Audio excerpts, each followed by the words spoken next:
What is going on, everybody? Welcome back to JellyGoonTv. Welcome back to all my beautiful subscribers and viewers. Welcome back to this beautiful channel. We have another reaction video, but before we get to that, I want to say please do watch the ads on this video. It is very important if you want to support your favorite YouTuber, or do donate when I do live streams, or just watch the ads, man, and donate on PayPal if you want to. I'm not begging for money. I'm just saying how you can support me for new content, new travel vlogs. I think I'm going to start up a podcast or something like that, but in order for doing that, we need money, of course. I think I want to interview Russian rappers, rappers that nobody really heard about, and give them a platform to shine. I don't know. Maybe some historians, maybe some Russian military things. I don't know, man. But anyway, without further ado, today we're going to react to Louis C.K. on Soviet Union, Russia. So, Louis C.K. is a controversial stand-up comedian. There's been so many cases of him jerking off, sending pictures to girls, whatever. I have no idea, but he likes to jerk off, apparently. That's all I know about him. But this comedian is talking about Soviet Union, Russia. So I thought it would be very interesting to see what he has to say, of course, as I am very, inspired by the culture of Russia. I really do love it a lot. It's finally interesting, man. But without further ado, it's 8 minutes long. Let me put my new headphones on, shining as hell. So yeah, without further ado, let's go. And at the time, I was a writer for the Conan O'Brien show, and I had written there for 2 years, and I was burnt out, and I didn't want to do it anymore. So I went to the head writer, and I said, I have to quit, because I think I'm going to have a nervous breakdown. And he said, take 2 weeks off, and we'll pay you for the 2 weeks. And I said, okay, I'll do that. So I had nowhere to go, and I thought, maybe I'll go to Russia. Why? I really don't know why. I can't really explain any decisions I made then. Because I have children now, so you don't have to search when you have children. You're not like, oh, what could I do to enhance my life? You're just sort of compelled to do whatever comes at you at a certain age in life. But I was in my 20s. I had no wife, nothing. I had no girlfriend even. I just was this guy, and I had money from a TV job, and so I just said, I'm going to go to Russia, because when I was a kid, I used to read Russian novels, and I loved them, and I would open all the windows so I would be cold, and I wanted to be cold like they were. Come on, brother, that's not nice. So I just decided I'm going to go. And also, somebody told me that the wall had just come down in the Soviet Union, and that Russia was a really crazy place at the time. So I said, I'm going to go there. Of course, why not? Russian. I can't even look at the alphabet and understand what I'm looking at. There's no place more foreign to me than Russia. So I went. I went to Moscow, which is, when you land in Moscow, it's just forest, and there's a city in the middle of just forest. It's terrifying. And as the plane goes down, you're like, no, I didn't want to really do this. Exactly, man. And the whole time there, I couldn't fend for myself. It was already a country that was just broken in pieces. And the weirdest things happened to me there, and they just became normal after a while. Like I was in a restaurant, and a waiter came up to me, not my waiter, and he said, Coca-Cola? And I said, uh-huh. He said, Coca-Cola, and I said, sure. I don't drink Coca-Cola, but I had learned by that point to just do what they're asking you to do. Sure. So he went to the kitchen, and he got a Coke in a can, and he handed it to me, and he said, $5. Because only dollars were worth anything there. Oh. And I said, okay, on my bill. He said, no, $5, me now. So I gave him $5, and he put on his coat, and he left.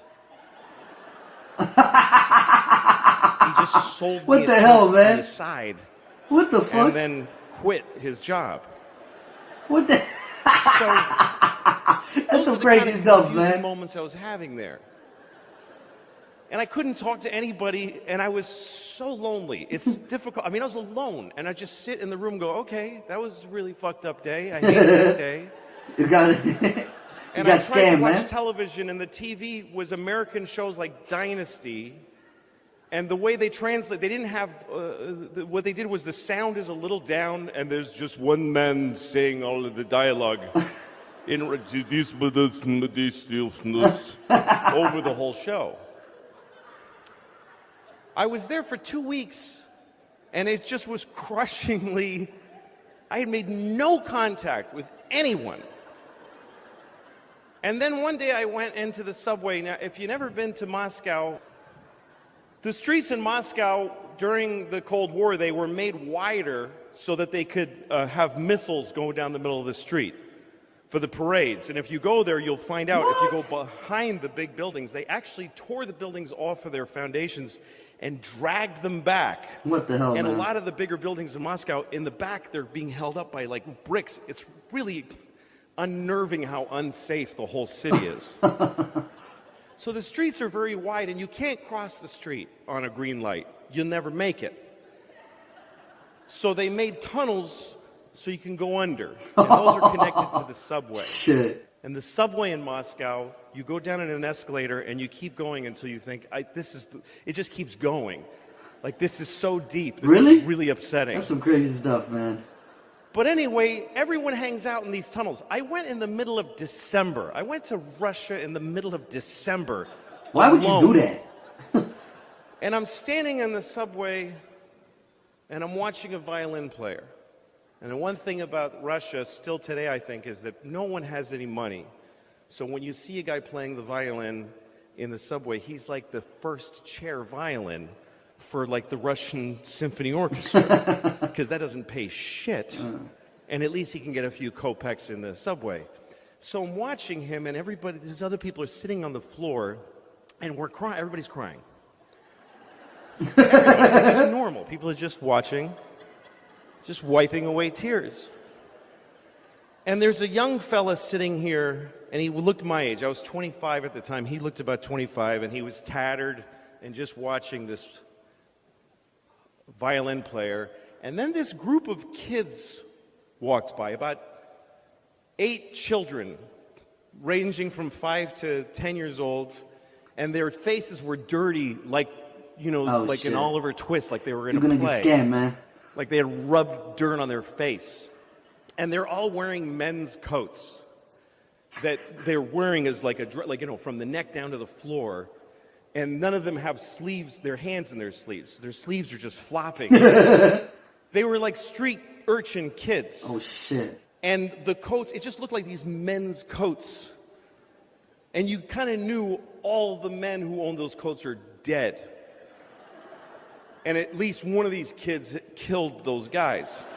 What the fuck, bro? Like, I swear I looked at an 8-year-old's face and thought, he has murdered.